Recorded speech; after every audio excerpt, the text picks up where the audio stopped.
आगे मत आना, रोक दो, थामो जाना।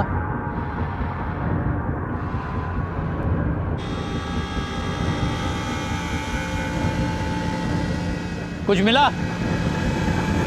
आराम से रोको।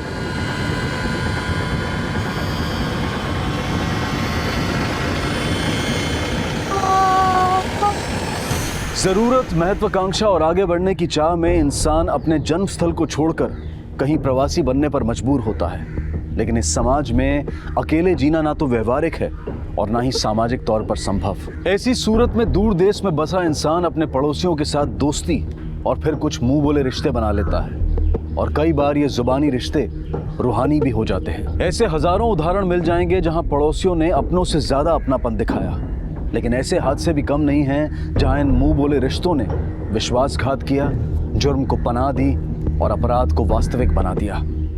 हमारा आज का ये एपिसोड ऐसी ही एक सामाजिक पहेली है।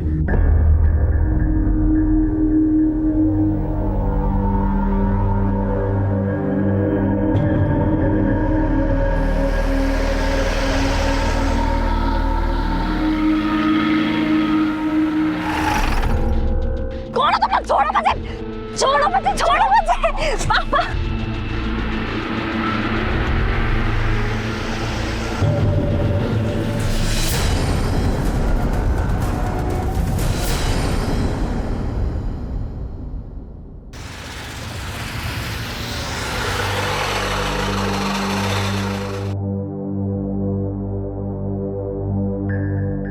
आपको कब पता चला कि आपके पति और बेटी लापता है? सर, रिया सुबह जिम के लिए निकली थी पर घर वापस नहीं आई। मैंने ज्यादा ध्यान नहीं दिया क्योंकि अक्सर वो जिम से ही कॉलेज चली जाया करती थी। पर जब शाम तक नहीं आई तो मैंने उसे फोन किया, फोन स्विच ऑफ है। मैंने मेरे हस्बैंड को भी फोन किया, उनका भी फोन बंद था और अब तक बंद है उनका फोन। आपने उनके दोस्तों से या आपके रिश्तेदारों से बात की? हो सकता है दोनों वहीं कहीं हो। हाँ सर, सब जगह पता किया। रिया को तो सुबह से किसी ने नहीं देखा। मैंने मेरे हस्बैंड के ऑफिस फोन किया, तब पता चला कि वो घर के लिए निकल चुके हैं पर घर नहीं पहुंचे। आप उन दोनों की फोटो लाई है? हाँ सर, ये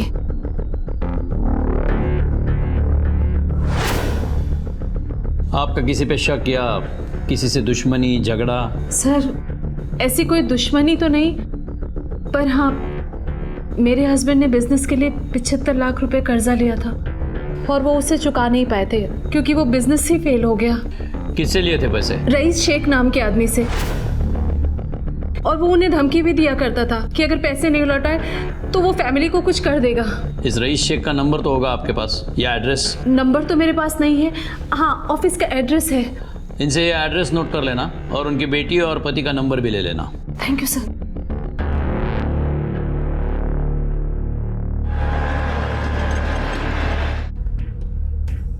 सर, ये नीलेश, रिया और नंदिनी के कॉल रिकॉर्ड्स हैं और इसके मुताबिक जिस वक्त किडनैपिंग हुई उस वक्त नीलेश का लास्ट लोकेशन उसका ऑफिस का दिखाई दे रहा है और रिया का घर से कुछ ही दूर एमजी चौक का दिखाई दे रहा है। इसका मतलब रिया गायब होने के कुछ ही देर बाद उसका फोन बंद हो गया। थोड़े ये पॉसिबल है कि वो बाहर गई हो या किसी ने उसे अगवा किया हो।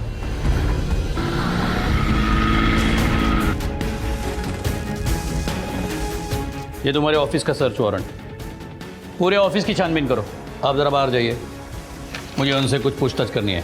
Please sit sir.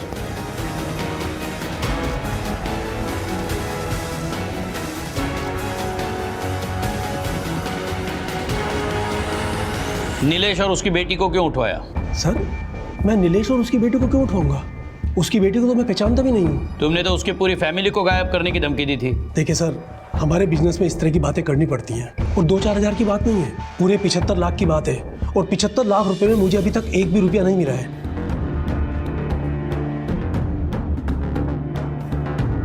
अगर कुछ मिला ना ऑफिस में से सब उमा, ये देखिए।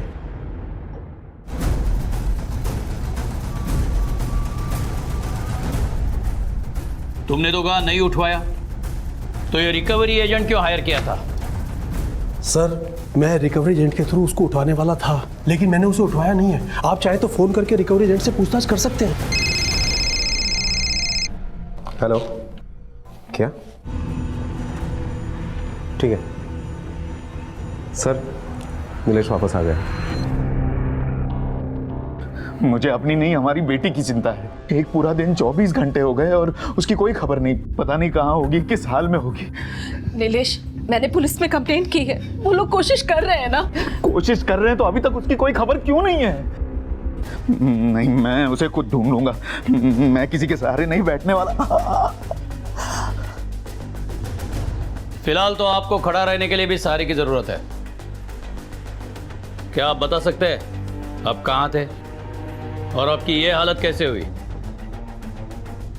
सर, वो कल मैं जब ऑफिस से निकला तो अचानक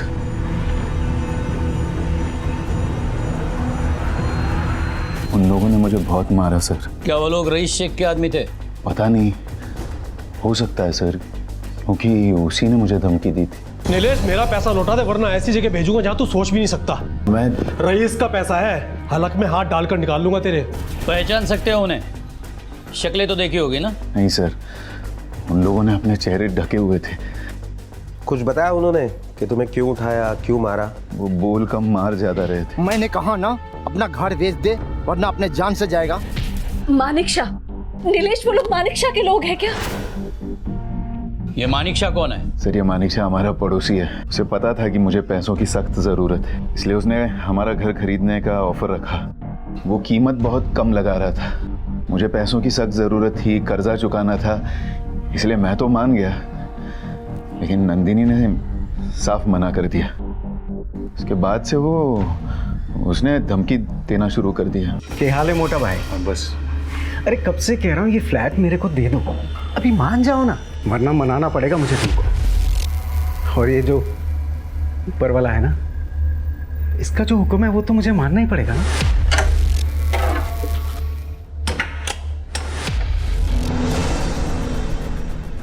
क्या हुआ सर, कोई प्रॉब्लम?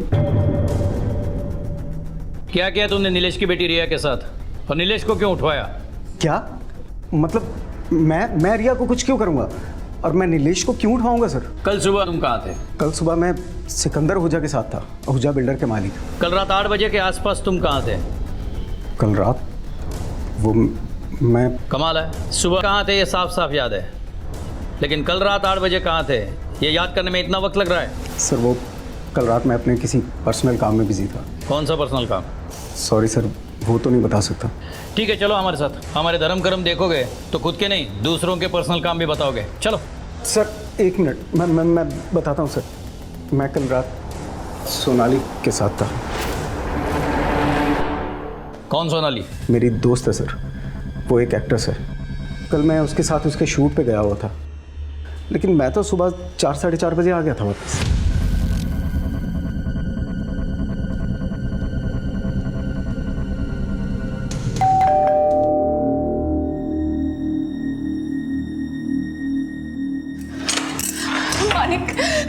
मानिक, वो मेरे घर में चोरी हो गई है, सब कुछ चोरी हो गया। मानिक, तुम मेरे साथ अभी चलो, अभी पुलिस के पास चलो। मानिक,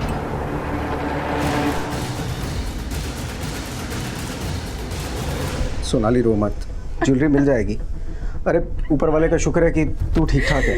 आपको कब पता चला घर में चोरी हुई है? सर मैं 2-3 दिन से तो नाइट शिफ्ट पे थी। जब आज घर पे आई तो देखा कि सब सामान फैला हुआ था और मेरी अलमारी खुली थी, मेरी सारी ज्वेलरी गायब। दादा मैडम, इनका स्टेटमेंट ले लो। अच्छा, 2 दिन जब आप शूट पे थी तो ये घर बंद था या कोई था घर में? नहीं सर, वो मेरी बेटी आर्या घर पे थी। मैं कभी नहीं जाती उस रूम में। क्यों? घिन आती है मुझे उस रूम से, बदबू आती है उस मानिक शाह की। तावड़े, रिया के दोस्तों की एक लिस्ट बनाओ और पूछताछ शुरू करो। हो सकता है उसके पास में हमें कुछ ऐसा मिले जिससे मदद हो।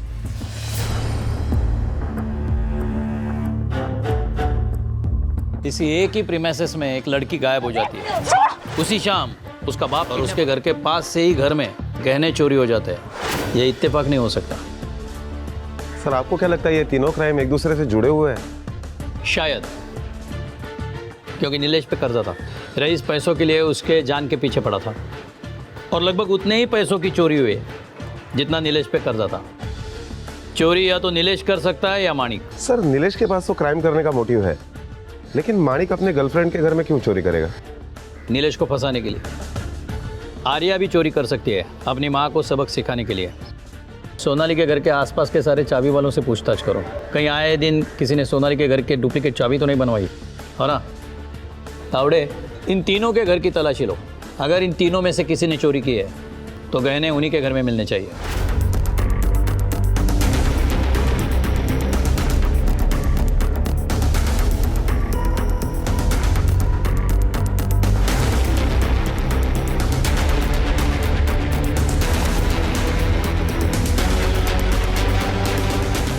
उधर कुछ मिला? नहीं सर। बालकनी में देखो। सर। हाँ।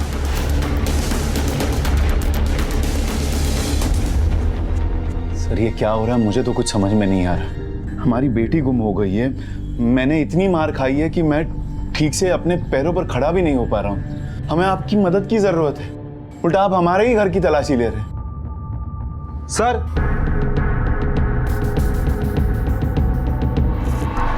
सर ये देखिए ड्रग्स, यहाँ टीवी के नीचे मिला।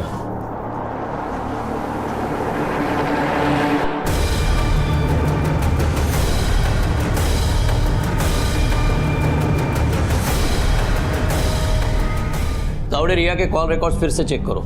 उसके बेडरूम में ड्रग्स मिलने का मतलब यह है कि एक तो वो ड्रग्स लेती है या बेचती है। इन दोनों सूरत में उसके मोबाइल में ड्रग सप्लायर या पैडलर का नंबर मिलना चाहिए।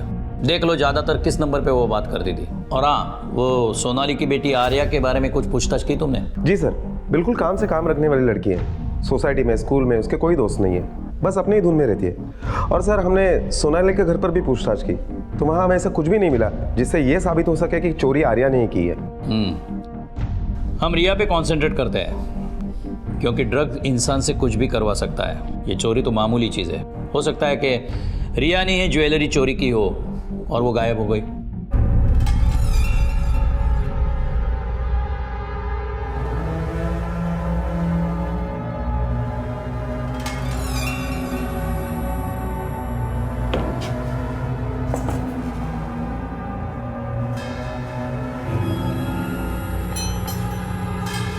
खाना खा लो।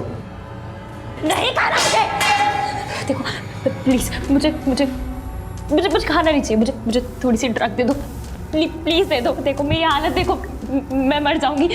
प्लीज थोड़ी सी दे दो, मैं भीख मांग रही हूँ, प्लीज थोड़ा सा दे दो। सुनो सुनो सुनो सुनो, देखो तुम एक पूरी दे दो।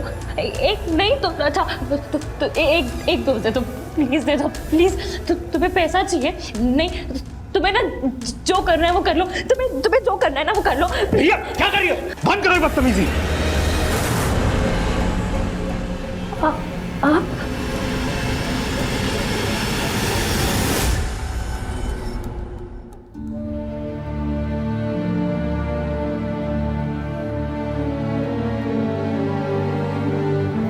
मम्मा, मुझे जल्दी ठीक नहीं होना, क्योंकि जब मैं बीमार पड़ती हूँ तभी तो आप मेरे साथ रहते हो, नहीं तो मैं अकेली।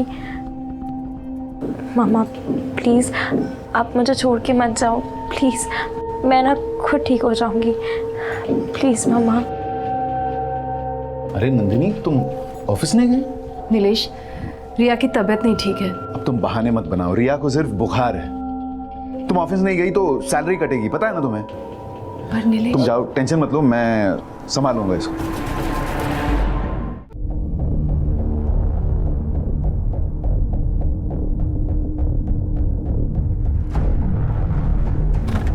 मजा आया ना तुम्हें?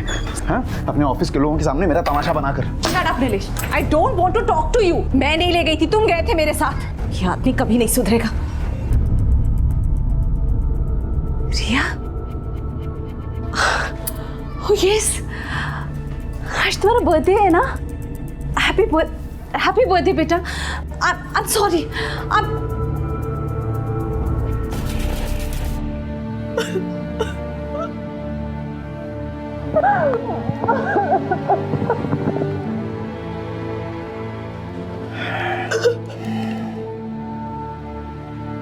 नंदिनी, नंदिनी प्लीज खाना खा लो, प्लीज। नंदिनी क्या प्रॉब्लम है? तुम खाना खाने से क्यों मना कर रही हो? प्रॉब्लम तुम हो, मेरी और मेरी बेटी की इस हालत के। नीलेश, ना तुम कभी अच्छे बाप बन सके, ना ही तुमने मुझे कभी अच्छी माँ बनने दिया। कभी जाकर उसको पूछा उसे कोई तकलीफ है या नहीं? नहीं, मैं सिर्फ तुम्हें ब्लेम क्यों कर रही हूँ? मैं भी उतनी ही जिम्मेदार हूँ जितने कि तुम हो। तुम्हें पता है उसकी तकलीफ मैं और तुम है नीलेश। शायद इसीलिए उसने इस ड्रग्स का सहारा लिया। ड्रग्स।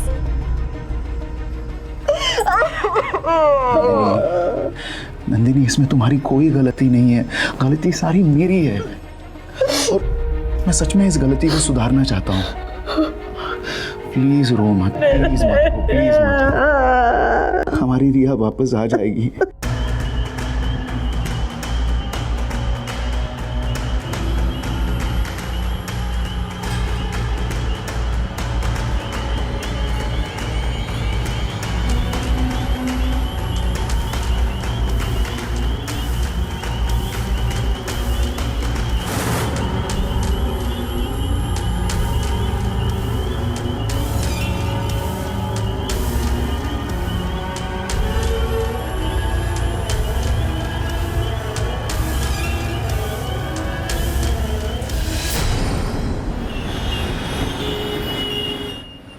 हाँ, मैं बाद में फोन करता हूँ आपको। सर, रिया के दो खास दोस्तों का पता चला है, अश्विन और सोहम, जो सेम बिल्डिंग में रहते भी हैं और एक ही कॉलेज में पढ़ते भी हैं। काफी गहरी दोस्ती है इन तीनों में।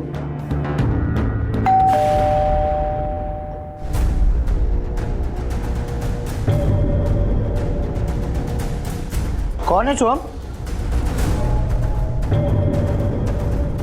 देखिए इंस्पेक्टर साहब, आप ठीक नहीं कर रहे हैं। अरे किसी का बेटी गायब हो जाएगा तो आप हमारा बच्चा लोग पे शक करके उनसे उल्टा सीधा सवाल जवाब पूछेंगे, सब नहीं चलेगा।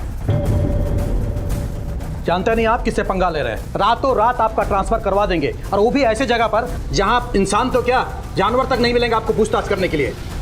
लेके आओ इन्हें। इंस्पेक्टर साहब, बेटा इंस्पेक्टर साहब ठीक नहीं कर रहे हैं। बेटा चिंता मत करो, हम हैं। अच्छा ये बताओ, रिया ड्रग्स लेती है? हाँ सर। क्या तुम दोनों भी ड्रग एडिक्ट हो? नहीं नहीं सर, हम कोई ड्रग्स नहीं लेते। तुम्हारी जबान झूठ बोल सकती है लेकिन ब्लड रिपोर्ट नहीं। तावड़े, टेस्ट करवाओ दोनों का। ओके सर, चलो। सर पर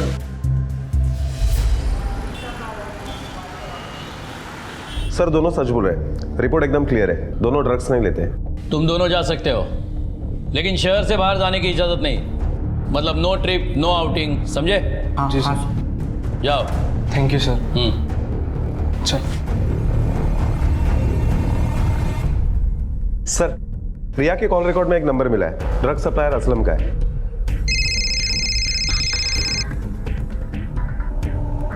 हेलो,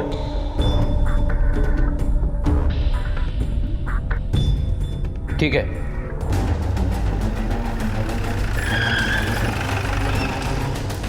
क्या हो?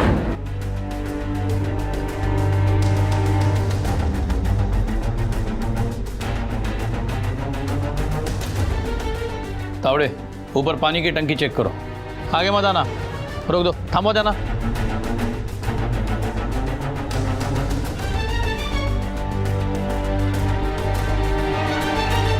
कुछ मिला?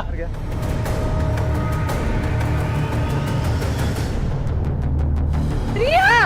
रिया! रुक जाइए आप।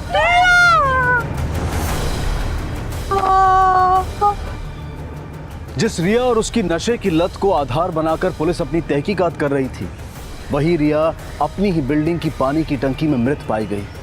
पर रिया के कत्ल ने एक बात तो साफ कर दी थी कि वो अकेली नहीं थी, बल्कि उसके साथ कोई और भी था। यह संभव है कि चोरी के गहनों की वजह से ही उसका कत्ल हुआ हो और कातिल कोई ड्रग सप्लायर या उसका कोई जानकार ही हो। रिया के कॉल रिकॉर्ड से मिला एक नंबर असलम नाम के ड्रग सप्लायर का था, जिससे रिया ड्रग्स लेती थी। अब पोस्टमार्टम की रिपोर्ट के बाद पुलिस ने अपनी तहकीकात को सही दिशा देने की एक नई शुरुआत की। सर ये रही रिया की पोस्टमार्टम रिपोर्ट और इसके मुताबिक रिया की मौत 6 तारीख को रात को 11 से 1 बजे के बीच में दम घुटने की वजह से हुई और रिया के मरने के बाद उसके सर पर किसी सख्त चीज से चोट हुई है। इसका मतलब कत्ल के बाद लाश पे चोट आई है। हो सकता है तावड़े के 12 बजे टंकी में पानी कम होगा, कातिल ने लाश को छुपाने के लिए उसे सर के बल फेंका होगा, लाश के सर पे चोट आई होगी और पानी में खून बहा होगा। एक काम करो तावड़े, असलम को उठाओ। ठीक है सर।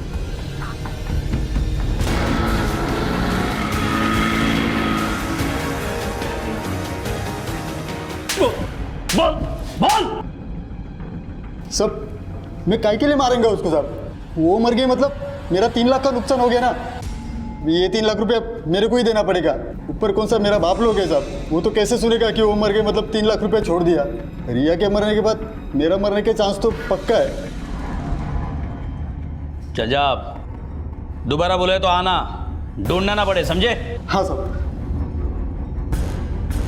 तावड़े, रिया ने असलम को 3 लाख रुपया उधार चुकाने का प्रॉमिस किया था 1 हफ्ते में। इतनी बड़ी रकम वो लाती कहाँ से? चुप हो जा बेटे, चुप हो जा। जाने वाले को कोई रोक नहीं पाया है, ऊपर वाले के आगे किसी की मर्जी नहीं चलती।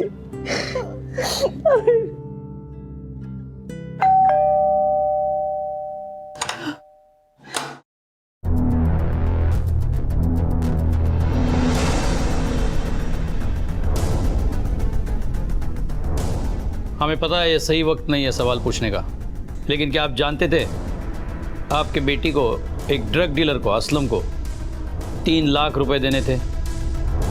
क्या तुम जानती थी? हम अपनी बच्ची को जान ही कहाँ पाए नीलेश, टाइम ही कहाँ दिया उसे। बस अपनी अपनी उलझनों में उलझे रहे हम लोग। ज्यादा बात करने की जरूरत नहीं है, समझी? आज 4 पैसे कमाने लगी हो तो सुना रही हो। वो दिन भूल गई जब मैं दिन रात मेहनत करता था, काम करता था और तुम घर में बैठी। एहसान कर रहे थे मुझ पर। रिस्पॉन्सिबिलिटी हूँ तुम्हारी, पत्नी हूँ तुम्हारी। अच्छा, सारी रिस्पॉन्सिबिलिटी मेरी, तुम्हारी कोई रिस्पॉन्सिबिलिटी नहीं है। तुमसे तो बात करना बेकार है। क्या है? चलो अंदर जाके बैठो तुम। नीलेश देखो, इस तरह ऊंची आवाज में बात मत क्या करो मुझसे। तुम चुप। सुना नहीं तुमने क्या बोला उसने? जाओ अंदर। यहाँ क्यों खड़ी हो तुम? जाओ। आप लोगों का झगड़ा देखने खड़ी नहीं हुई हूँ मैं, रिपोर्ट कार्ड पे साइन चाहिए थे।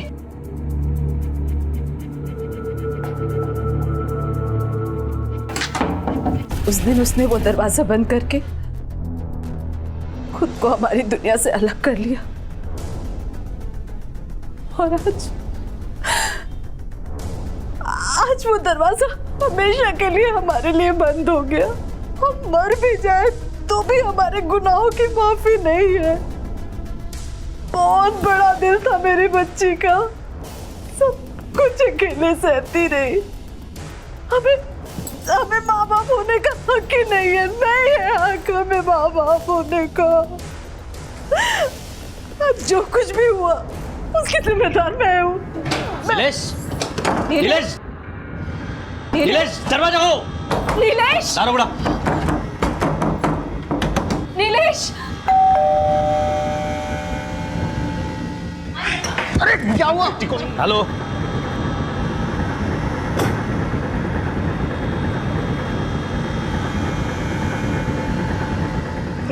जिंदा नहीं छोड़ूंगा। मैंने तेरी बेटी को नहीं मारा।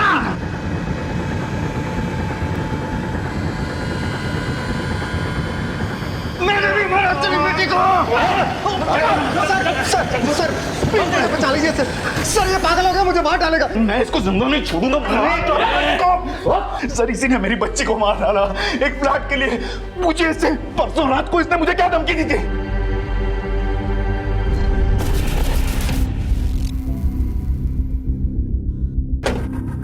क्या मोटा भाई, कब तक ऐसे पागलों की तरह भटकोगे? ऊपर वाले की कसम, तुम्हें इस तरह देख के बहुत मन दुखता। अभी रहने दो ना, हमें घर नहीं बेचना है। तुम्हारे फायदे की बात कर रहा हूँ। तुम मुझे अपना फ्लैट बेच दो, मैं तुम्हें तुम्हारी बेटी देता हूँ। ऊपर वाले की कसम, तुम्हारी बेटी मेरे पास है। अब बोलो कब भाभी से साइन करा के देते हो? ऐसा नहीं करना मोटा भाई, बेटी जिंदा चाहिए ना तुमको, तो ऐसा नहीं करना, वरना उसको जिंदा से मुर्दा बनाने में ना मुझे टाइम नहीं लगेगा। ये बात तूने पहले क्यों नहीं बताई? सर मैं डर गया था सर। मुझे लगा कि अगर मैं आप लोगों के पास आ जाऊंगा तो ये मेरी बच्ची को मार देगा, और इसी ने मेरी बच्ची को मारा है सर। मैं इसको मार डालूंगा, एक फ्लैट के लिए इसने मेरी बच्ची को मारा है, मैं इसको मार दूंगा सर। मुझे अगर फांसी भी चढ़ना पड़ेगा तो मैं मार डालूंगा इसको। सर मैं झूठी धमकी दिया था। जब मेरे को पता चला कि रिया गायब है तो मैंने सोचा क्यों ना इस बात का मैं फ़ायदा उठाए। लेकिन सर ऊपर वाले की कसम खा के बोलता है कि मेरे को नहीं पता रिया को किसने गायब किया और किसने मारा। मैंने तो बस एक तुक्का मारा था ताकि रिया के वापस आने तक वो मेरे को अपना फ्लैट बेच दे बस।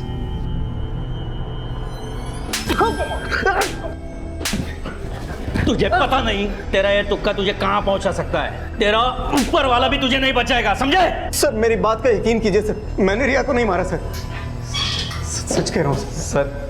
माणिक के ऑफिस के सीसीटीवी फुटेज के मुताबिक 5 तारीख को, यानी जिस दिन रिया और नीलेश किडनैप हुए थे, उसी दिन दोपहर को 12 बजे ये ऑफिस से बाहर निकल गया था और वॉचमैन ने भी सोनाली के बिल्डिंग में इसे जाते हुए देखा है। सर ये बात सच है कि मैं वहाँ गया था, लेकिन मैं सीधा सोनाली के यहाँ गया था सर। लेकिन सोनाली ने तो अपने स्टेटमेंट में कहा कि उस दिन वो शूटिंग कर रही थी, तो तुम सोनाली के घर पे क्या कर रहे थे? सुन, ऊपर वाले की कसम खा खा के एक पे एक झूठ बोल रहा है तू। रिगमे सर, डंडे की कसम खा के सच उगलवाओ इससे, रिमांड पे लो उसे। सर प्लीज, मैं ऊपर वाले की कसम खा के बोलता है सर, इस बार मैं बिल्कुल झूठ नहीं बोल रहा सर। मैं सोनाली के यहाँ गया था, लेकिन मैं सोनाली को मिलने नहीं, आर्या को मिलने गया था सर। मानिक सच बोल रहा है, उस दिन मुझसे मिलने वो आया था। क्या हुआ, शौक लग रहा है? प्रॉब्लम क्या है? मेरा और उसका रिलेशन है, तुम्हारे जितना खास दोस्त वो मेरा भी है। आर्या, ये सब तूने सिर्फ पैसों के लिए नहीं किया है मैंने, ये सब कुछ हम दोनों ने फ्री में किया है। शर्म नहीं आई ये सब करते हुए? कैसी है इसमें शर्म? तो मुझे तब आई थी जब मुझे ये पता लगा था कि मेरी माँ ज्वेलरी और पैसों के लिए किसी के भी साथ जा सकती है। माँ बनने का फर्ज तो तुमने निभाया ही नहीं है कभी, इसलिए मैंने तुमसे तुम्हारा खास दोस्त छीना। अब समझ आया किसे शर्म है?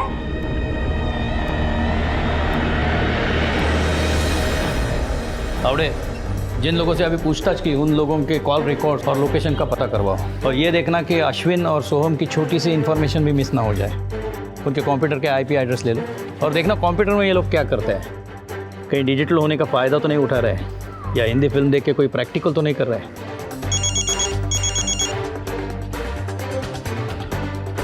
हेलो, हाँ उन्हें बेटा, हाँ अभी पहुँच रहे हैं। हाँ चलो, कौन है आप दोनों? रिया के बारे में क्या जानते हो? सर वो रिया का किडनैप हमने ही किया था। सर हमने सिर्फ उसे किडनैप किया था, उसे मारा नहीं है। हाँ सर, आज सुबह हमने रिया के मारने की खबर अखबार में पढ़ी तो हमें लगा कि एक न एक दिन तो आप लोग हमारे पास पहुंच ही जाएंगे, इसलिए हम लोग खुद ही आ गए सर। सचमुच आपने रिया को किडनैप किया था? जी सर। या ऐसे किडनैपर पहली बार देख रहे हैं? सर हम किडनैपर्स नहीं हैं। अब मेरा मतलब है कि हम पेशेवर किडनैपर्स नहीं हैं। वो तो हमें किसी ने ऐसा करने के लिए कहा और हम उसकी बातों में आ गए सर। किसने कहा? नंदिनी ये क्या है, ऐसा क्यों कर रही हो तुम? प्लीज ये सब मत करो तुम। माँ जी आप ही प्लीज इसे कुछ समझाइए। नंदिनी ये गलती मत करो।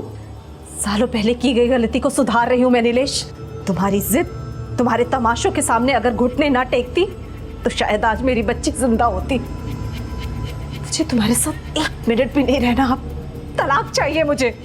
नंदिनी मैंने कहा ना कि मैं अपनी गलतियों को सुधारने की कोशिश करूंगा। प्लीज मान जाओ, मुझ पर भरोसा रखो। एक आखिरी भरोसा? और तुम पर? नीलेश मुझे तो लगता है कि मेरी बच्ची के साथ जो कुछ हुआ उसमें भी तुम्हारा हाथ है। तुम्हारा दिमाग खराब हो गया। अरे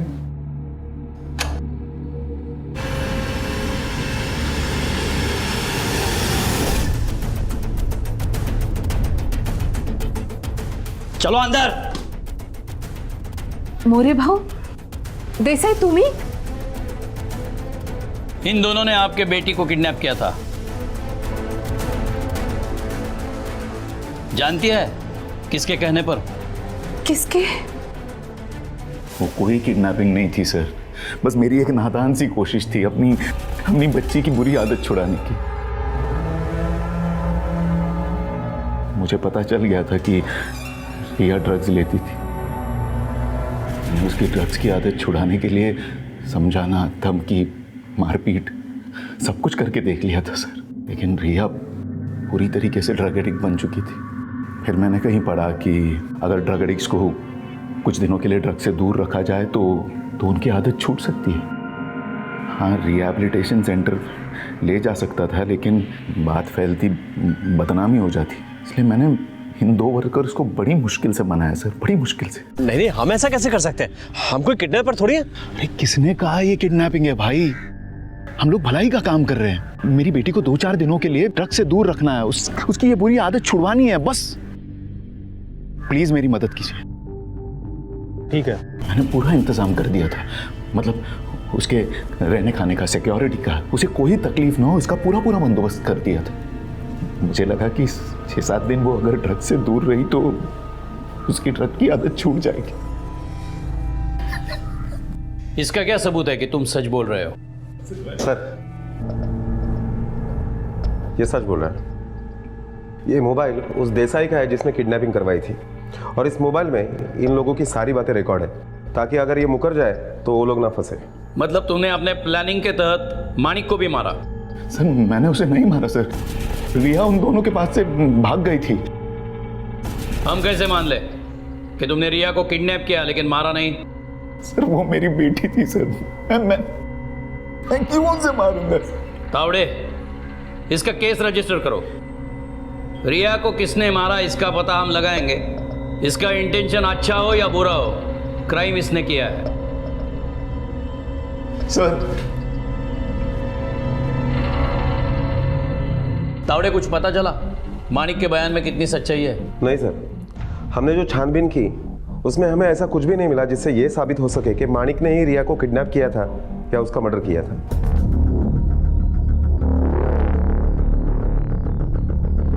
नीलेश, तुम्हें सिर्फ जमानत मिली है, हमें इन्फॉर्म किए बगैर शहर मत छोड़ना। जी। लेकिन तुम जाओगे कहाँ? घर तो तुम्हारे बीवी के नाम है और उसने तो तलाक के लिए अर्जी दी है। तुम्हारे इस रिया के किडनैपिंग के प्लानिंग का दूसरा कोई अच्छा असर नहीं हो सकता। सारी गलती मेरी है सर, मैं उसे मनाने की पूरी कोशिश करूंगा। उसके अलावा मेरा है ही कौन? और जब तक नंदिनी नहीं मानती तब तक मैं मेरी सास के घर रह लूंगा। मेरे घर से बस 4 बिल्डिंग दूर ही है। मतलब बीवी घर में नहीं रखेगी लेकिन सास रखेगी? सर, उस घर में कोई नहीं रहता, इन्वेस्टमेंट के नाम पर लेके रखा हुआ घर है। उसकी चाबी हमेशा मेरे पास ही रहती है। Thank you sir. तावड़े, इसे नहीं पता कि अनजाने में इसने हमें क्या बताया है। इसका और एक ठिकाना है जो आज तक हमें पता नहीं था।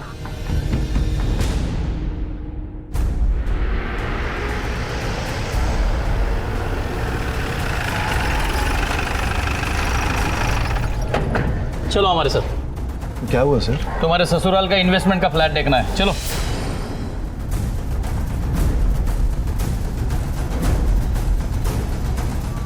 पूरे घर की तलाशी लो।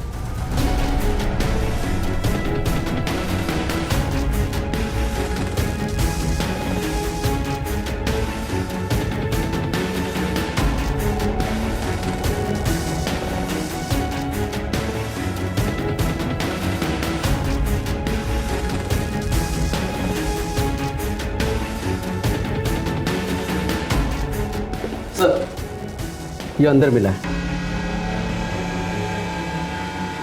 सर, ये मिला। सर, कुछ पैसे भी मिले। चोरी के डर से ये सारी चीज़ें 10 जगह छुपाए रखी थी। हैं? चलो अब तुम्हारे समझदारी का इनाम देते हैं। अब बिना लग लपेटे सच बोलो, वरना अगर हम लपेटने पे आ जाए तो जिंदगी भर खुद को खोल नहीं पाओगे तुम। बोलो अब। सर, वो मुझ पर 75 लाख का कर्जा था। एक तरफ रईस धमकी दे रहा था मुझे और दूसरी तरफ नंदिनी घर भेजने के लिए तैयार नहीं थी। फिर एक दिन मैंने रिया को फ़ोन पर बात करते हुए सुना। हाँ देख, तू टेंशन मत ले। देख, 5 तारीख को सोनाली आंटी घर पे नहीं रहेगी। हाँ, मैं जाके सारे गहने साफ कर लूँगी। हाँ चल।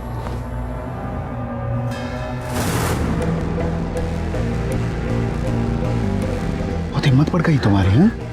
चाबी दो, चाबी दो। ड्रग्स तो लेती ही थी तुम, अब तुमने चोरी भी करना शुरू कर दिया।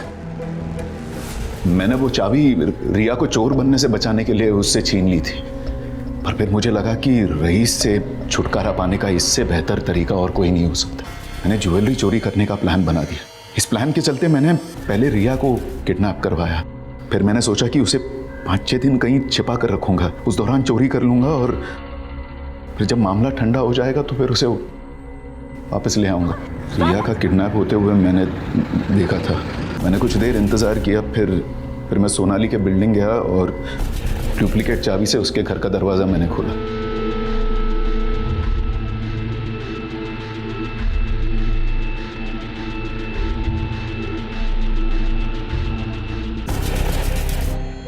सब कुछ प्लान के मुताबिक जा रहा था। मैंने सोचा कि मामला ठंडा हो जाने के बाद मैं गहने बेच दूंगा, और उसी रात रईस के लोगों ने मुझे उठा लिया। फिर नंदिनी ने रिया की मिसिंग कंप्लेंट फाइल कर दी। रईस का नाम लेने में खतरा था, इसलिए मैंने मानिक को फंसा दिया, और उसी रात फिर रिया भी वहाँ से छूटकर भाग गई। सर मैं उसे बचा सकता, उसके लिए कुछ कर सकता, उससे पहले उसका कत्ल हुआ। सर मैं सच कह रहा हूँ, मैं क्रिमिनल नहीं हूँ सर। जो कुछ मैंने किया मैंने अपने फैमिली के लिए, अपने आप को बचाने के लिए किया। तू भी नहीं, हर क्रिमिनल यही कहता है कि वो निर्दोष है। सर अपनी एक बेवकूफ़ी और लालच की वजह से अपनी बेटी की जान तक गंवाई है तुमने। जो कुछ न करके बहुत कुछ पाना चाहते हैं, उनका अंत यही होता है। कलयुग में कोई किसी का साथी नहीं होगा, अपने ही एक हाथ को दूसरे का सहारा नहीं होगा। ये कहावतें आज सच साबित होती दिख रही हैं। क्या नीलेश अब भी झूठ बोल रहा था, या फिर किसी और ने ही अपनी दुश्मनी निकाली और मासूम रिया की जान ले ली? सर, ये अश्विन और सोहम का कॉल रिकॉर्ड्स है और उनके कंप्यूटर से निकला हुआ आईपी एड्रेस है। अश्विन और सोहम के कॉल रिकॉर्ड्स और उनके कंप्यूटर से मिली जानकारी ने पुलिस के सामने इस केस को खोल कर रख दिया। साफ दिखाई दे रहा था कि दोनों ऑनलाइन सट्टे में इन्वॉल्व हैं और उन्हें पैसों की सख्त जरूरत थी। नहीं सर, हमने रिया का खून नहीं किया है, बल्कि हमने भी रिया की बॉडी तभी देखी जब आप लोग ने टंकी से बाहर निकाली।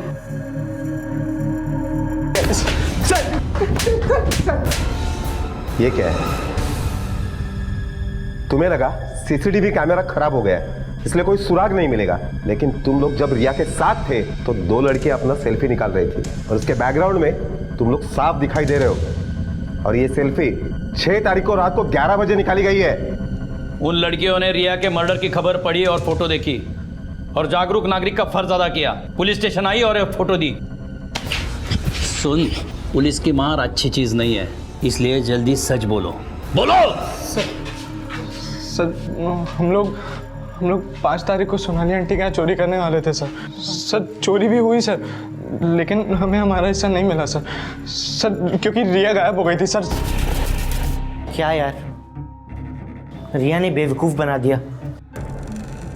चाबी हमने बनवाई और गहने लेकर वो भाग गई। सर वो वापस आई सर, वो घर जाती उससे पहले ही हमने उसे लिफ्ट के पास पकड़ लिया था सर। गहने का सब बेच गई। यहाँ बात करना ठीक नहीं है, एक काम करते हैं, टेरेस पर जाते हैं, ऊपर बात करेंगे। चल सर। फिर हम उसे टेरेस पे लेके गए सर। सर हम तो उसे टेरेस पर सिर्फ बात करने के लिए लेकर गए थे। सोहम, देख सोहम तो समझ नहीं रहा। मेरे पापा ने मेरा किडनैप करवाया था, इतनी मुश्किल से देख, हमें तेरी ये झूठी दर्द भरी कहानी नहीं सुनी है, समझी ना रिया? तू हमें हमारा साथ दे दे, और देख जैसा तू समझ रही है ना कि हम दोनों बेवकूफ है, वैसे हम है नहीं। देख, तुझे मानना है मान, भाड़ में जा। सोहम क्या किया यार? सर, नशे और जुए की लत ने तुम दोनों को क्रिमिनल बनाया है। सलमा, 1 सेकंड होल्ड कर। मेरे खीसे से पैसा निकाली तू? 1 मिनट, मैं तेरे को चोर नहीं लगती है? अब्बा से पूछ जा कि अब्बा ने निकाले होंगे। अब्बा, अब्बा, अब्बा मेरे खीसे में से पैसा लिया तुम? है? मेरे खीसे में से पैसा लिया क्या तुम? अरे मान लो खुदा ना खास्ता मैंने ले भी लिया तो कौन सी आफत आ गई? बापू दे रहा, किला पिला के इतना बड़ा किया है तो इतना सा भी हक नहीं मेरा? अब्बा तुम भी ना। मैं भी ना, मतलब कुछ नहीं, रहने दो। बात करता है। तू मेरी बात समझ आई? दोनों की मंगनी को 11 महीने हो गए, लड़का भी अच्छा है, अगर अभी टालम टोल किया ना तूने लड़का हाथ से निकल जाएगा, कह रहा हूं मैं। मेरी बात मान, बात करके देख।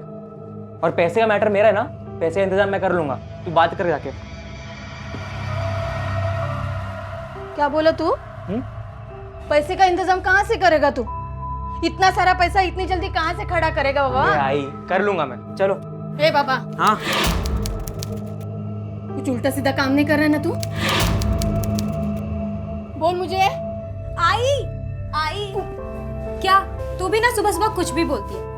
मेरा भाई जान दे देगा पर कोई गलत काम नहीं करेगा। कुछ गलत काम करेगा भी ना तो जान ले लूंगी। समझ लेना तू, इस बात का भरोसा रखना दोनों। आई सुन, वो दिन कभी आएगा ही नहीं। जो बाबा ने गलती की है ना आई, वो मैं कभी नहीं करूंगा। आई मेरा काम एकदम सीधी नाक पे होता है। छोड़, तू टेंशन मत ले। भाई तू डब्बा तो भूल ही गया अपना। ला दे। रुक मैं आती हूँ।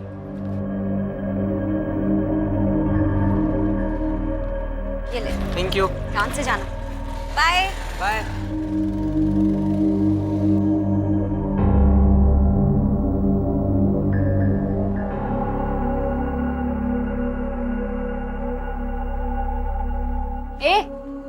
सुनना, मेरे को थोड़ा पैसा चाहिए।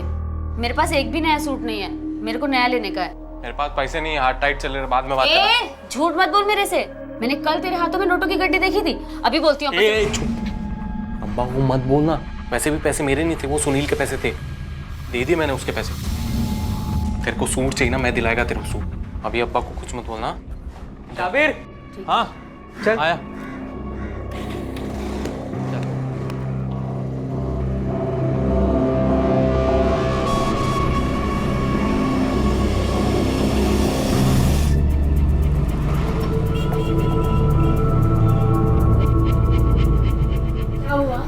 लग गया फोन?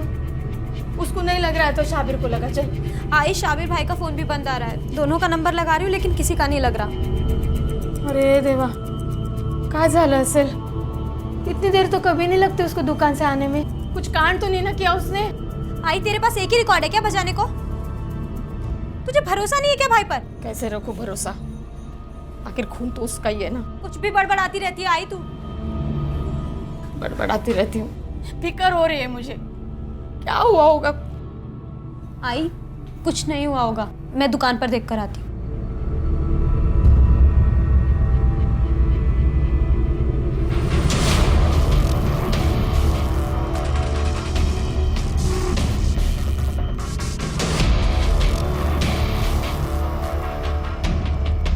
सुनील कुठे आहे? काय झाला? काय को बुलाया इतनी रात को इधर? बहुत टेंशन में लग रही, क्या हुआ? वो भाई का फोन दोपहर से बंद आ रहा है, वो अभी तक घर भी नहीं पहुंचे हैं। मुझे लगा कि दुकान पर होंगे लेकिन दुकान भी बंद है। तो किसी काम से गए रहेंगे, फोन बंद हो गया होगा, खराब हो गया होगा, बैटरी गई होगी। शाबिर भाई को फोन लगा? शाबिर भाई का फोन भी तो कब से लगा रही हूँ लेकिन किसी का फोन नहीं लग रहा है। घबराने का नहीं, हम लोग आसपास में पूछते हैं, पता करते हैं। आमिर भाई, सुनील भाई को देखा क्या आपने? कभी दुकान बंद की उन्होंने? काम ज़्यादा था तो ध्यान नहीं दिया। भैया सुनील भाई को देखा क्या आपने? किधर गए वो? अभी 2 घंटा पहले तो दुकान बंद करके निकले थे, तब से नहीं देखा मैंने। और शाबिर भाई थे क्या उनके साथ? शाबिर भाई तो आज सुबह से दिखाई नहीं दिए। चाचा, सुनील भाई है क्या? मेरे घर को क्या सराय खाना समझ रखा है जो अपने भाई को यहाँ ढूंढने चली आई? नहीं है साबिर भी, वो मरदूत भी अभी तक लौटा नहीं है। तो सलमा तो होगी ना? नहीं है, कहीं गई है। अब क्या मेरी मरी हुई 7 पुश्तों के बारे में भी बता दूं?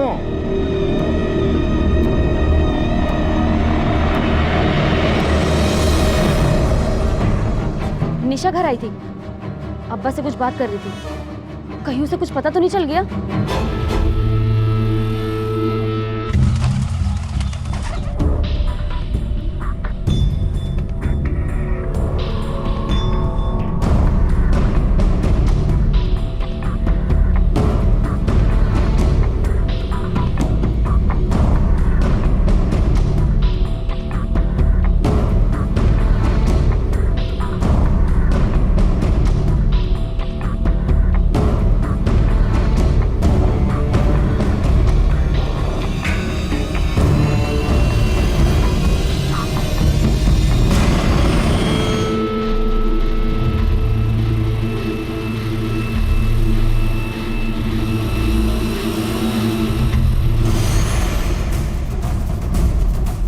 कैसी तबीयत इनकी?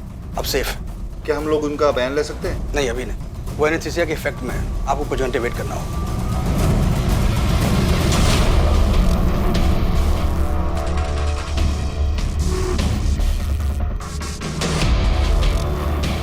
आई क्या हुआ? नहीं, मैं सोच रही थी। क्या सोच रही थी आई?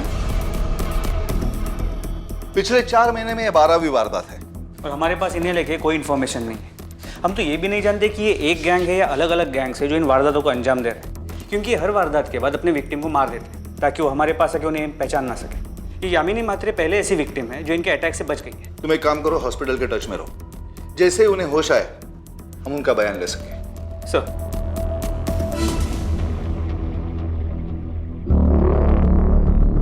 कल से गायब है और कॉल भी नहीं आया। जी साहब, भाई ऐसे बिना बताए कहीं नहीं जाते, उल्टा खुद ही हमें दिन में कई बार फोन कर लेते हैं कि हम ठीक हैं या नहीं। ये पहली बार ऐसा हुआ है।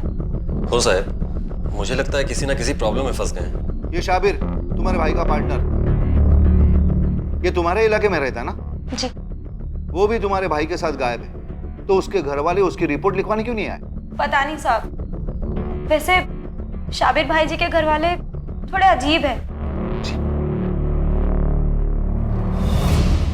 अब इतने अजीब लगने जैसी कौन सी बात है? जवान लौंडे हैं, कहीं मस्ती कर रहे होंगे। देखिए जब मन भर जाएगा खुद से आ जाएंगे। अब इसमें कंप्लेंट वम्प्लेंट क्या लिखवाना? साहब मुझे कुछ नहीं पता, भाई मेरे से ज़्यादा बात नहीं करते थे। देखिए साहब, साबिर के बारे में सिर्फ एक ही शख्स बता सकता है, वो है वो सुनील। सुनील की संगत में मेरा साबिर पूरा बर्बाद हो गया साहब। वो सुनील ही कहीं लेके गया होगा उसे। अब साहब भाई की किससे दुश्मनी है, किससे दोस्ती है, मुझे क्या पता। मैंने आपको पहले ही बोला कि मेरी और भाई की ज़्यादा बात नहीं होती थी, लेकिन मुझे नहीं लगता कि कुछ हुआ है। दोनों कहीं अटक गए होंगे, आ जाएंगे। सर बात कुछ समझ में नहीं आ रही। 2 लड़के लगभग एक ही टाइम पे गायब होते, एक की फैमिली टेंशन से जान दे रही और ये दूसरी फैमिली जो है ये ऐसे दिखा रही है कि जैसे कुछ हुआ ही ना हो। हद से ज़्यादा लापरवाही और हद से ज़्यादा फिक्र, इन दोनों का मतलब एक ही है, कुछ ना कुछ तो छुपाना। ये लोग भी कुछ छुपा रहे हैं। सर एक मिनट। हेलो, ठीक है। वो 2 लोग थे, सर पे हेलमेट था, इसलिए उम्र का अंदाजा नहीं लगा पाई, लेकिन दोनों आदमी ही थे। किस तरह की बाइक थी उनकी? लाल रंग की बाइक थी और बाइक के पीछे एक 2 तलवारों वाला स्टिकर लगा हुआ था, बस। और कुछ याद नहीं है मुझे। बयान देने के लिए शुक्रिया यामिनी। अब आप आराम कीजिए और आराम से सोचिए। अगर कुछ याद आता है तो हमें जरूर इन्फॉर्म कीजिएगा। सर जो बाइक की डिटेल्स ये बता रही वो उस लड़के सुनील के बाइक से मैच करती हैं जिसकी सुबह मिसिंग कंप्लेंट लिखाई। उसकी बहन निशा ने कहा था कि सुनील के पास जो बाइक है उसकी भी सेम डिटेल्स। एक काम करो, उन दोनों के मोबाइल ट्रेस पे डालो, उनकी पूरी कॉल हिस्ट्री और लास्ट लोकेशन पूरा खंगालो। यामिनी जो कि बाइकर गैंग की इकलौती ऐसी शिकार थी जो कि जिंदा बच गई थी, उसने लुटेरों की बाइक को पहचान लिया था और जो डिटेल्स उसने पुलिस को दी थी वो पूरी तरह से सुनील की बाइक से मैच कर रही थी। क्या ये महज एक इत्तेफाक था या फिर वाकई में सुनील और शाबिर ही वो लुटेरे थे जो साथ में मिलकर पिछले कई महीनों से इन वारदातों को अंजाम दे रहे थे? अगर सच्चाई यही थी तो ये तय था कि इन दोनों का गायब होना भी कोई हादसा नहीं बल्कि किसी सोची समझी साजिश का एक हिस्सा था। मेरा भाई जान दे देगा पर कोई गलत काम नहीं करेगा।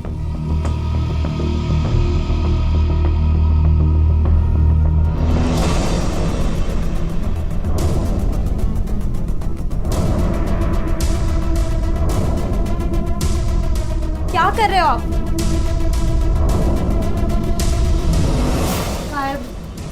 क्या कर रहे हो? क्या ढूंढ रहे हो? जब मिल जाएगा ना तब बता देंगे। हाँ बराबर चेक कर। मेरा लड़का गायब है, उसे ढूंढो ना। मेरे घर में क्या खोज रहे हैं? देखो ये अच्छा। जो बोलना है साइड में खड़ा करके बोलो। चलो।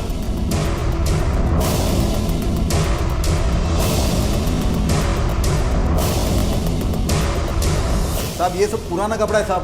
साहब बर्तन वाले को दे दीजिए। इस जेवर और कपड़े किसके हैं? मेरे हैं साहब। कहाँ से है? रसीद है इनकी? मेरे भाईजान ने दी है मुझे, तो रसीद भी तो भाईजान के पास ही होगी ना। अरे क्या ढूंढ रहे हो आप लोग? अगर ऐसा ही है ना तो लो तलाश और अच्छे से लेना, लेकिन कुछ नहीं मिलेगा आपको। मुझे पूरा भरोसा है अपने भाई पर, उसने कुछ गलत नहीं किया। सर कुछ नहीं मिला। आप लोगों को हमारे साथ आना पड़ेगा। क्यों साहब? क्यों? जब्त करो इसे। ऐसे कैसे जब्त करो? ये चोरी का माल नहीं है, हमारी मेहनत की कमाई है। हम लोग गरीब हैं, इसके लिए ऐसे जुल्म नहीं कर सकते साहब। आप देखो, हम बवाल मचा देंगे, हम धरना लेके आएंगे थाने। चुपचाप खड़े रहो। हाँ सर, हम यहाँ से निकल रहे हैं। ले चलो इन्हें। मैंने क्या किया है? कहाँ लेके जा रहे हो मुझे?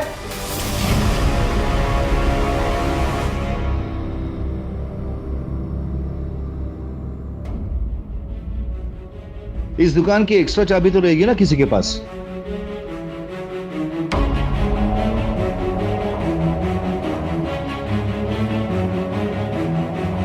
अरे सुना नहीं क्या? मेरे पास भी चाबियां नहीं है। भाईजान हमेशा अपने पास ही रखते हैं चाबियां। सावंत, एक काम करो, चाबी वाले को बुलाओ और ये ताला खुलवाओ। हो सर।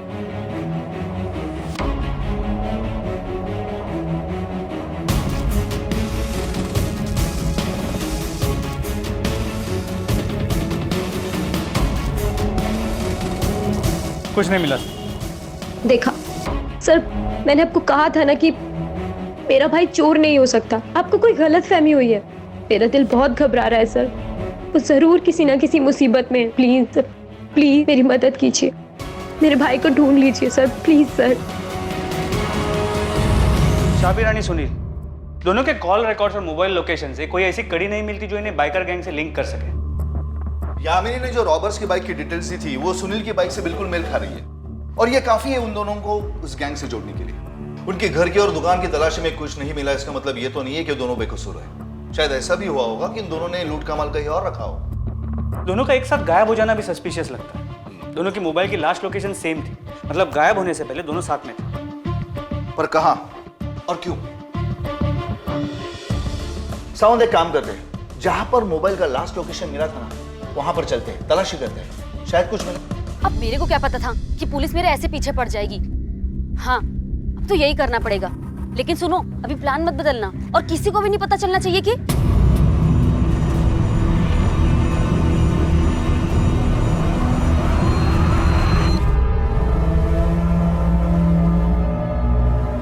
मेरा भाई कहाँ है सलमा?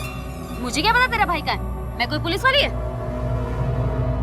पुलिस वाली नहीं, चोर है तू। तू क्या छुपा रही है हम सबसे? टेढ़ी हो गई है। मैं क्या छुपाएगी तेरे से?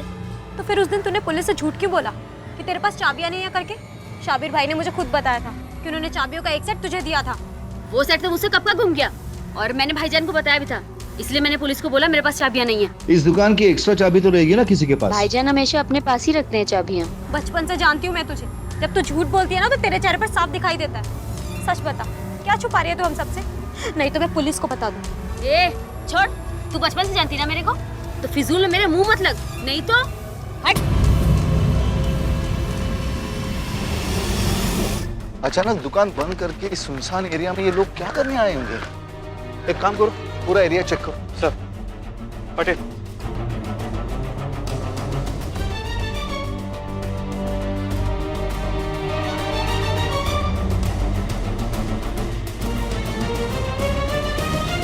सर, ये देखिए रस्सी।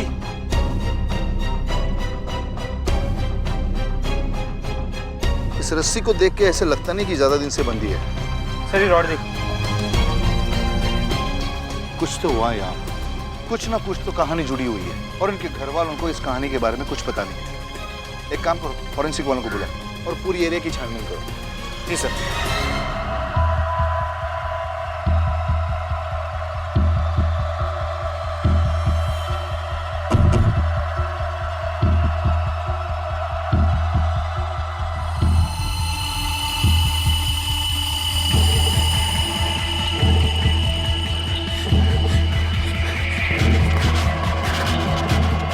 शोर मचाया ना, यहीं पे मार दूंगा।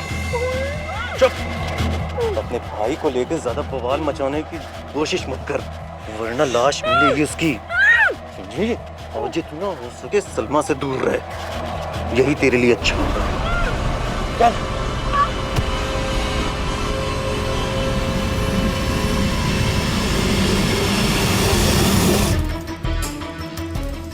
साहब दोनों बहुत अच्छे लड़के थे, अपने काम से काम रखते थे, न किसी के लेने में थे न किसी के देने में थे। साहब पढ़ने लिखने में तो दोनों बंडल थे साहब। नौकरी नहीं मिली तो कर्जा लेकर डीवीडी की दुकान खोली। किससे लिया था कर्जा? मुझसे लिया था साहब कर्जा। कितना कर्जा लिया था और वापस कब किया? 5 लाख पहले किश्तें दी और बाकी का 3 लाख रुपया अभी 2 हफ्ते पहले ही देकर सारा कर्जा अदा कर दिया साहब। मुझे नहीं पता कि भाई के पास इतने पैसे कहाँ से आए, लेकिन अब भाई को पूछोगे तो वो आपको जरूर बताएंगे। मैं बस इतना जानती हूँ कि मेरे भाई ने कुछ गलत नहीं किया होगा। ये तुम्हारे माथे पे चोट कैसी? कल जब पुलिस थाने आई थी तब तो नहीं थी? वो मेरा पैर फिसल गया था और मैं दीवार से टकरा गई। पक्का वो पैसे सुनील के होंगे साहब। हमारे साबिर के पास तो हमको देने के लिए पैसे नहीं होते थे। अब एक काम करो, सुनील को ढूंढो, वही बताएगा लफड़ा क्या है। अरे उसके चक्कर में मेरा लौंडा फंस गया है, पता नहीं किधर होगा, क्या करता होगा। उसके चक्कर में मतलब क्या बताऊं साहब आपको, ये सुनील का तो खून ही गंदा है। उसका बाप, हाँ, हमारे बाबा चोर थे, जेल में थे पिछले कई सालों से। गणपत पवार नाम है उसका। एक आम बैंक रॉबरी केस में 6 साल की सजा हुई थी, 6 महीने पहले रिहा हुआ। और 6 महीने पहले इस गैंग ने अपनी पहली रॉबरी की थी। हो सर। हो सकता है कि गणपत पवार जेल से निकलने के बाद अपने बेटे सुनील को लेकर एक नया गैंग बनाया और अपनी वीडियो लाइब्रेरी के धंधे के आड़ में अपना ये नया गैंग चला रहा। ऐसा हरगिज नहीं हो सकता। भाई नफरत करते थे बाबा से। जब वो जेल में थे तब भी हम में से कोई उनसे मिलने नहीं गया, और उनके जेल से आने के बाद न कभी हमने उनकी शक्ल देखी न कभी उन्होंने हमारी। लेकिन शाबिर के बाप का कहना है कि झूठ बोलता है वो आदमी, नफरत करता है मेरे बेटे से। वो हमेशा चाहता था कि शाबिर उससे ज्यादा पैसे कमाए, चाहे रास्ता कैसा भी हो। लेकिन मेरे सुनील ने उसे अपने साथ लिया। अरे वो चोर की औरत आपको कुछ भी बताएगी और आप मान लोगे साहब? आपको पता है, आप ही बताओ, कौन सा बाप चाहेगा कि अपना लड़का गलत लाइन पकड़े? ये सुनील गलत लाइन पे था, पता था मुझे, इसलिए मैं साबिर को उसकी सोबत करने के लिए मना करता था। अगर इतना ही शरीफ था आपका बेटा तो अचानक गायब क्यों हो गया? 3 लाख जैसी बड़ी रकम उसने एक साथ कैसे चुकता कर दी? कहां से लाया था इतना पैसा? जवाब दो। नहीं पता साहब, मुझे नहीं पता उसके पास इतना पैसा कहाँ से आया। कहाँ से आया उसके पास इतना पैसा? मुझे पहले इससे भरोसा नहीं था उस पे। मुझे लगता था वो अपने बाप पे ही जाएगा, और गया वो अपने बाप पे। उसने मेरा भरोसा तोड़ दिया। चला गया वो, चला गया। सर, रॉड पे मिले खून की फोरेंसिक रिपोर्ट, खून शाबिर का है और उस पे सुनील के फिंगरप्रिंट्स भी है। साफ है सुनील ने शाबिर को मारा और उसकी बॉडी को ठिकाने लगा दिया। मतलब अगर ये दोनों इस बाइकर गैंग के मेंबर थे और वारदात को अंजाम देते थे तो इसका मतलब है इनकी जोड़ी अब टूट चुकी है। और अगर ऐसा है तो शहर में अब नई वारदात नहीं होनी चाहिए। उंगलियों के निशान और खून, ये किसी भी जुर्म में वो सबूत होते हैं जिन्हें झुठलाया नहीं जा सकता, क्योंकि इनकी नकल नहीं की जा सकती। और पुलिस को एक ही जगह से सुनील की उंगलियों के निशान मिले थे और शाबिर का खून। ऐसे में पुलिस का ये मानना गलत नहीं था कि सुनील एक मुजरिम है जिसने किसी विवाद की वजह से अपने पार्टनर शाबिर का खून कर दिया था। भाई मारो मत, मुझे जो है ले लो ना। सर, ये बाइकर गैंग का ही काम लगता है। पीछे से गुजरने वाले एक आदमी ने ये सब होते हुए देखा था और डर के भाग गया। उसने कहा कि 2 लोग बाइक पे थे और बाइक का हुलिया बिल्कुल वही था जो सुनील की बाइक का है। अगर ऐसा है तो वो रॉड पे शाबिर का ब्लड और सुनील के फिंगरप्रिंट्स मिलने का क्या मतलब हो सकता है? सर, फिर तो एक ही बात हो सकती है, सुनील अपने बाप गणपत के साथ मिलकर सब कर रहा है। इतने सारे सर्कमस्टेंशियल एविडेंस सामने होने के बावजूद भी सुनील की बहन अपने भाई को गलत मानने को तैयार नहीं थी। उसकी सोच और पुलिस की समझ आमने सामने थी, लेकिन इन दोनों में से कोई एक ही सही हो सकता था।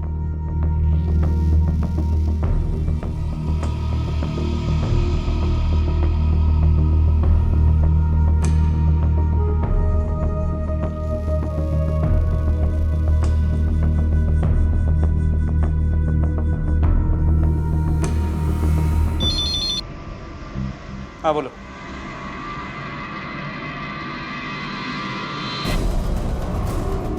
बॉडी को पोस्टमार्टम के लिए ले जाओ। भाईजान, भाईजान, अब भाईजान को क्या हुआ? उठाओ भाईजान। ये क्या हो गया? क्या हो गया? ये इकलौता लौंडा था मेरा, अब इस बुढ़ापे में कौन पालेगा मुझे? क्या होगा मेरा? क्या होगा मेरा? तुम्हारा एकलौता बेटा मरा है और तुम्हें उसकी वजह अपनी पड़ी है। अब इसके लिए रो कर क्या फायदा? ये लौट कर तो नहीं आएगा। लेकिन साहब वो सुनील को छोड़ना मत, उसको ढूंढो और फांसी पे चढ़ा दो, या जहां कहीं भी दिखे ना उसे गोली मार देना। मेरा बुढ़ापा खराब कर दिया। सर, शाबिर की पोस्टमार्टम रिपोर्ट।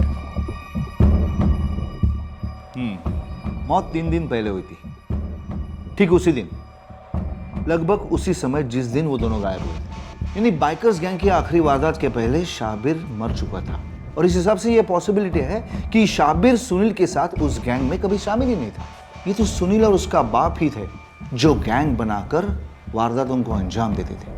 जब शाबिर को ये पता चला तो इन दोनों ने उसे मार डाला और खुद गायब हो गए। सावंत, एक काम करो, ये गणपत का पता लगाओ और सुनील का फोटो न्यूज़पेपर में छपवाओ as a wanted criminal. Yes sir.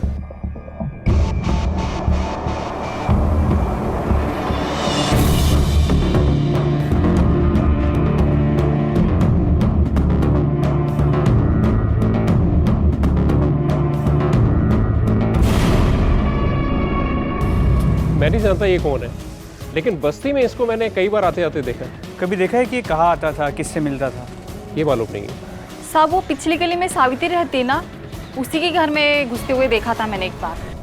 Sir, आपका शक सही निकला कि गणपत अपने फैमिली से टच में था। कुछ लोगों ने उसे घर आते जाते देखा। सर, इसके अलावा वो एक अननोन नंबर जिससे सावित्री के फ़ोन पे बार बार फ़ोन आते थे, हो सकता है कि वो गणपत का ही। सावंत, एक काम करो, उस माँ बेटी को आप उठा के ले जाओ।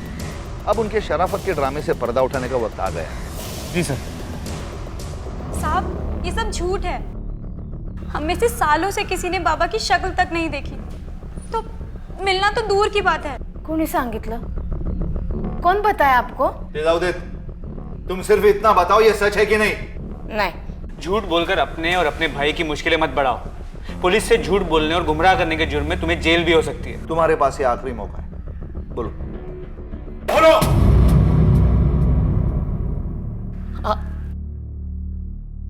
मिली थी उनसे। जेल से छुटने के बाद उनका फोन आया था साहब मेरे को। वो मुझसे मिलना चाहते थे, घर आना चाहते थे। अब क्या लेने हैं? अब चले जाइए। मेरी बात आप चले जाइए। सुनो तो मेरी, अरे मेरी मुझे नहीं सुननी है तुम्हारी बात। अरे मेरी चोरी चक्कर लाट क्या क्या चल रहा है? कुछ बुरा असर नहीं पड़ रहा है? मुझे मत बता, कुछ मत बता, कुछ मत बता। बैठो एक मिनट, बैठो मैं नहीं बैठना है मुझे। सब मैं अकेले संभाल रही हूँ। चोरी चक्कर लाटने पर क्या क्या चल रहा है तुम्हारे?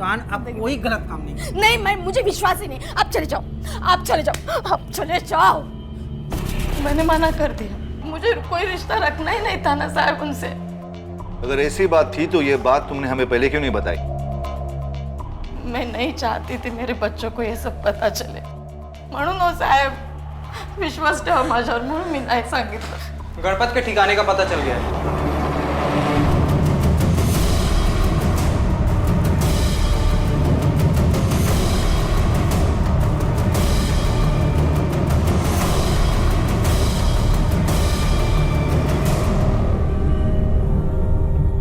जिंदगी भर तो कोई रिश्ता नहीं रखा उनसे, अब मरने के बाद क्या रिश्ता?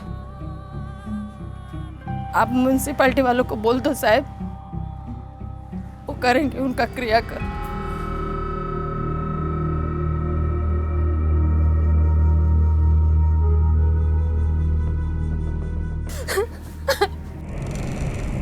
सर,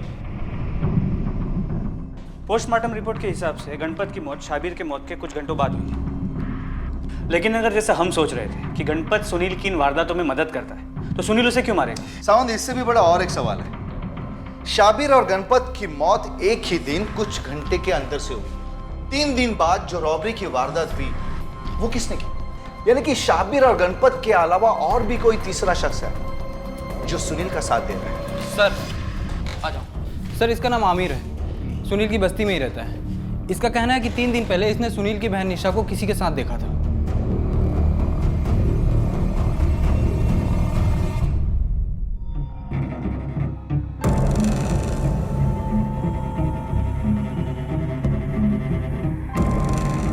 रुको, ले चलो इसे।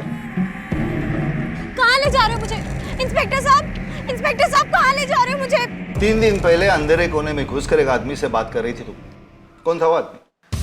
सर आपको कैसे? जो पूछा गया उसका सीधा सीधा जवाब दे। कौन था वो? सर मुझे नहीं पता कि वो कौन था। मैं तो मेडिकल शॉप से दवा लेकर आ रही थी। उसने मुझे रास्ते में पकड़ लिया और धमकी दी कि अगर मैंने किसी को कुछ भी बताया तो वो मेरे भाई को मार डालेगी। बस इसलिए मैंने आपको कुछ नहीं बताया। पहचानती हो उसे? नहीं सर, उसका चेहरा कपड़े से ढका हुआ था। मैं उसकी शक्ल तो नहीं देख पाई, लेकिन क्या? लेकिन मैं उसकी आवाज़ पहचान गई थी।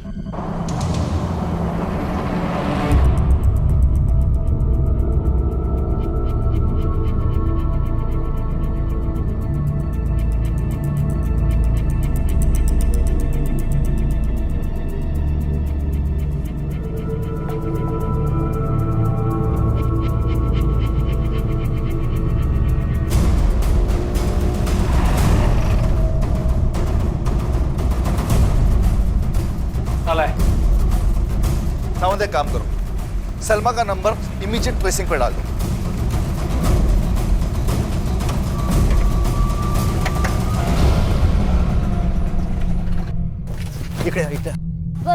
यहाँ क्यों रुके हम? अरे सुन, मेरे को बैग दे, मैं छुपा के आता हूँ, तू घर जा। नहीं हम तो साथ जाने वाले थे ना। अरे बाबा मैं आता हूँ ना, बैग छुपा के। नहीं मैं घर क्यों जाऊंगी? नहीं घर जा तू, मैं छुपा के आता हूँ। हम जहाँ जाएंगे साथ जाएंगे, मैं कहीं नहीं जा रही। पकड़ो उसे।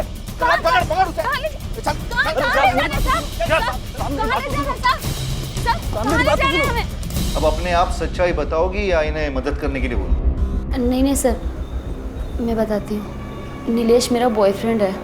वो निशा का मंगेतर है, लेकिन मेरा बॉयफ्रेंड भी है। मुझे कुछ पैसों की ज़रूरत थी, तो मुझे लगा दुकान के गले में कुछ पैसे होंगे। मैं बस वही लेने गई थी और वहाँ मुझे ये बैग पड़ा मिला जिसमें जेवर और पैसे भरे हुए थे। मैंने वो उठाया और चुपचाप लेके अपने साथ चली आई, और इसीलिए आप लोगों से झूठ बोला कि मेरे पास दुकान की चाबियाँ नहीं है। इस दुकान की एक्स्ट्रा चाबी तो रहेगी ना किसी के पास? भाईजान हमेशा अपने पास ही रखते हैं चाबियाँ। लेकिन निशा ये सब बात जानती थी और फिर वो मुझे धमकी देने लगी कि वो आपको आके सब बता देगी। फिर मैंने नीलेश को बोला कि वो जाके निशा को धमकाए। हमारी प्लानिंग थी सर कि हम ये रुपया पैसा लेके कहीं दूर भाग जाएंगे, लेकिन साहब मेरे मन में लालच आ गया था। मैंने सोचा था वो रुपए और जेवर में अपने पास रख लूंगा, ऐसा सोच के, और चोरी का माल था तो वो चाहेगी भी तो कुछ नहीं कर पाएगी। उसी समय आप लोग आ गए। बस आई शपथ साहब, इसके अलावा मेरा कोई लेना देना नहीं है किसी से, ना बाइकर गैंग से, ना शाबिर की मौत से साहब। सर मैंने वेरीफाई कर लिया, सलमा और नीलेश झूठ नहीं बोल रहे। ये दोनों सिर्फ मौके का फायदा उठाना चाहते थे। असली क्राइम से इनका कोई लेना देना है ही नहीं। सावंत, इस मामले में हम लोग एक गोल दायरे में घूम रहे हैं। ना सुनील का कुछ पता चल रहा है, ना उसके तीसरे साथी का। आखिर ये सुनील है कहां?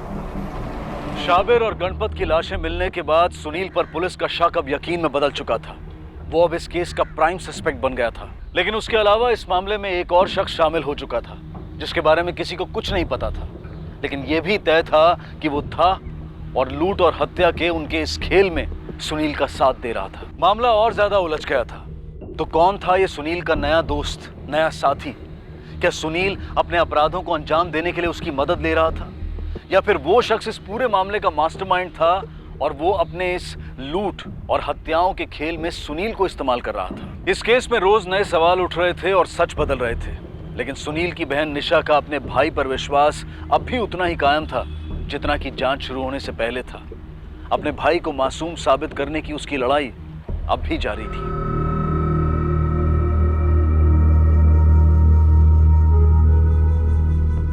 कुछ नहीं होगा आई, कुछ नहीं होगा इससे। आई छोड़, गलत है तेरा भाई, मुजरिम है वो, अपने बाप पे गया है, सारा भरोसा तोड़ दिया उसने मेरा। छोड़ दे ये। आई कुछ नहीं किया मेरे भाई ने, मुझे भरोसा है उस पर, और आज मेरे भाई को मेरे भरोसे की जरूरत है। मैं दूंगी उसका साथ, चाहे कोई मेरा साथ दे या ना दे, मैं दिलाऊंगी अपने भाई को इंसाफ। मैं ढूंढ कर लूंगी उसे, आई ढूंढ लूंगी उसे। तू हट जा मेरे सामने से। सावंत, हमें इस केस को हर एंगल से देखना होगा। अगर इस मामले में हम लोग आगे नहीं बढ़ पा रहे तो हो सकता है कि हमारा रास्ता गलत भी हो सकता है। मैं कुछ समझा नहीं सर। इस केस में हम सुनील से पहले से ही दोषी मानकर चल रहे हैं, लेकिन यह भी हो सकता है कि सुनील एक मुजरिम होने की वजह खुद एक विक्टिम हो। हमें यह भी नहीं भूलना चाहिए कि हमारे तमाम कोशिशों के बावजूद भी हमें आज तक सुनील की एक भी खबर नहीं मिली है। मुझे तो लग रहा है कि कोई खेल खेल रहा है जिसमें शाबिर, गणपत और खुद सुनील उस खेल की शिकार हो। सावंत, पता करो कि सुनील की बाइक उसके अलावा और कौन कौन चलाता था। सर ऐसा बोले तो पूरा एरिया ही चलाता था साहब, जिसको भी जरूरत पड़ता था वही मांग लेता था बाइक, और सुनील भाऊ कभी किसी को मना नहीं करता था, बस दे देता था। कोई ऐसा था जो उसकी बाइक ज्यादा ले जाता हो? अब ये कैसे बोल सकता है साहब अपन, लेकिन हाँ शाबिर का बाप कई बार चलाता था उसकी बाइक। ये शफाकत कहाँ है? साहब पता नहीं, अभी थोड़ी देर पहले ही इधर जाते हुए देखा है। रुक!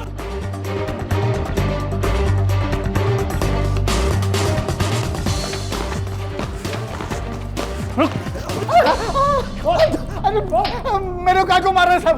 तब मैंने कुछ नहीं किया, तब मैंने कुछ नहीं किया।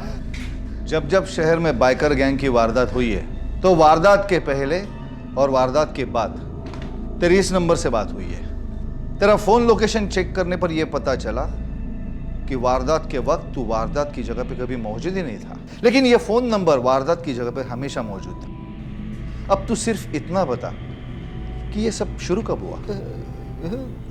ये क्या बोल रहे हैं साहब? मेरे कुछ समझ में नहीं आ रहा है। समझ नहीं आ रहा? समझ नहीं आ रहा? मारो बताता हूँ साहब। ये नंबर आमिर का है।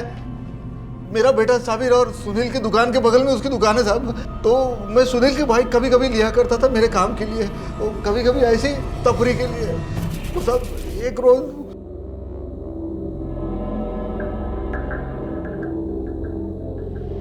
चाचा अस्सलाम वालेकुम। सलाम। सब खैरियत? सब खैरियत चाचा। चाचा हम एक नया काम शुरू कर रहे हैं, उसके लिए ना एक बाइक चाहिए थी हमें, तो बाइक दोगे चाचा हमें? नहीं भाई, ये बाइक मेरी नहीं, वो तो सुनील की है। अरे चाचा चिंता मत करो, हम काम करेंगे, थोड़ा हम कमाएंगे, थोड़ा आपको भी तो देंगे ना। ऐसा? आप टेंशन मत लो, बस सुनील से बात करो आप। ठीक है, आपको जब भी चाहिए तभी बोल देना, हम इंतजाम कर देंगे। तो साहब बराबर उसके 3 दिन बाद मेरे को आमिर का फ़ोन आया। वो मेरे को बोला कि उस दिन शाम को उसको बाइक चाहिए थी काम के लिए। तो मैंने साहब वो सुनील के पास से बाइक लिया और उसको दे दिया। सब उस दिन वो 2 घंटे के बाद मेरे को वो बस्ती के पीछे बुलाया, मेरे को बाइक दे दिया और साथ में साहब वो 5,000 रुपये भी दे दिया। फिर साहब उसके बाद तो ये सिलसिला बन गया। जब भी उनको बाइक का ज़रूरत पड़ता था मेरे को फ़ोन करते थे, मैं सुनील का बाइक लेके उनको देता था साहब। और तुमने कभी उसको पूछा नहीं कि वो बाइक के साथ क्या करते थे? मेरे को तो पैसा मिलने से मतलब था ना, मैं काय को पूछेगा। कौन सा काम? चाचा तुम्हें आम पसंद है ना, तुम आम खाओ, हम दे रहे हैं ना। पेड़ गिरने जाओगे तो गुटलियों से भी जाओगे, क्या फायदा? ठीक है चाचा हमें एक जगह चाहिए रहने को। नहीं, वो एक ये ज़रूरी सामान है, इसको रखना है और इसके बारे में किसी को पता नहीं चलना चाहिए। इसके पैसे हम अलग से देंगे। हाँ समझ लो, काम हो गया। अल्लाह हाफ़िज़। वो सब सामान उलूट का माल था ना? नहीं साहब, मेरे को मालूम नहीं वो सामान क्या था, मैंने उनको कभी पूछा भी नहीं साहब। वो बैग खोल के भी कभी देखा नहीं उसके अंदर क्या है। जो देते थे मैं जाके छिपा देता था साहब। साबिर की और सुनील की दुकान में? जी हाँ सब। साबिर की दुकान की एक एक्स्ट्रा चाबी वो घर पे रखी थी उसने, तो मैं उसको लेके गया और एक नकली चाबी बनाया था साहब। मेरे से गलती हो गया साहब, मैं वापस ऐसा कभी करूंगा। गलती नहीं, गुनाह, जिसकी सजा तुझे जरूर मिलेगी, जिंदगी भर जेल।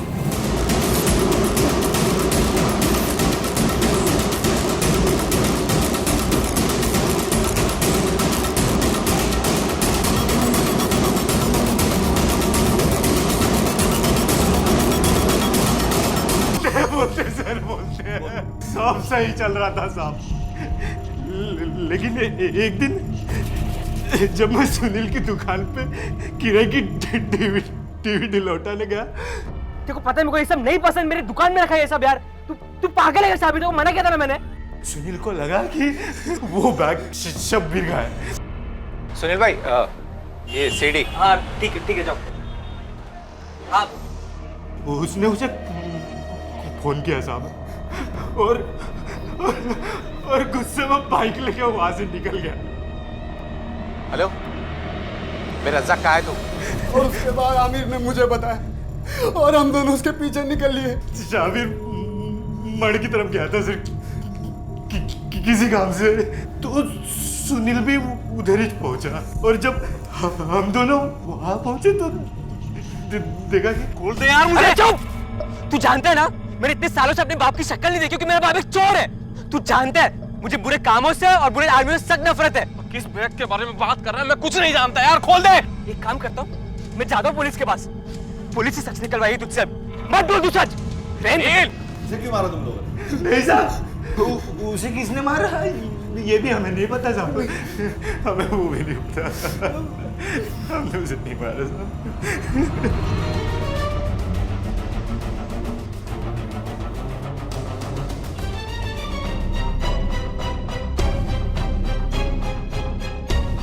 सर ये तो सुनील है।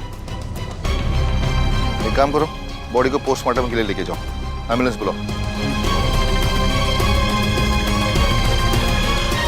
आखिरकार सुनील के हत्यारों को सजा मिली, लेकिन गणपत की हत्या की गुत्थी अनसुलझी रह गई। हम अनजाने में हादसों का शिकार हो सकते हैं, लेकिन जुर्म हमें अपना शिकार तभी बनाता है जब हम अपनी लापरवाही से उसे सहमति देते हैं। अगर सुनील ने शफाकत पर भरोसा करने से पहले उसके इरादों को जानने की कोशिश की होती तो शायद उसके साथ ये हादसा नहीं होता। भरोसा इस दुनिया की उन सबसे कीमती चीजों में से है जो बहुत मुश्किल से मिलता है, इसलिए उसे यूं ही किसी को ना सौंपें। जुर्म के खिलाफ सिर्फ सावधानी काफी नहीं होती, उससे सीख लेना भी हमें सुरक्षित रख सकता है। तो सीख लें इस कहानी से और सुरक्षित रहें अपने लिए, अपनों के लिए।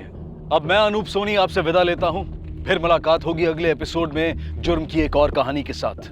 तब तक अपना और अपने परिवार का ख्याल रखें और देखते रहें क्राइम पेट्रोल डायल 100। सबक एक को, सीख हम सबको। जय हिंद। क्राइम पेट्रोल के और भी दिलचस्प कहानी देखने के लिए हमारे चैनल को सब्सक्राइब करें और बेल आइकॉन दबाना न भूलें।